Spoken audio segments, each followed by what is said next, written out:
висаджуємо моркву і буряк. Це третім разом, правда, одному не висходило. Але чим хочу поділитися, маю такий секрет. До моркви і до буряка, до насіння, яке висаджую, додаю редиску.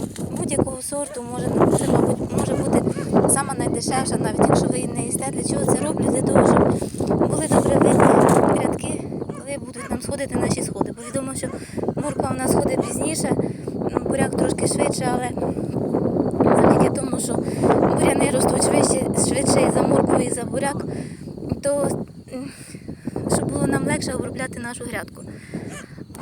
Перед тим ми зробили такі рядочки, проляли, бо сухо, але не знаю, може дасть Бог нам якогось дощику, бо тягне до нас такі хмарки, то мусимо поспішити, щоб нам обсадитися. То секретом чи корисною інформацією поділилася, до пізніше.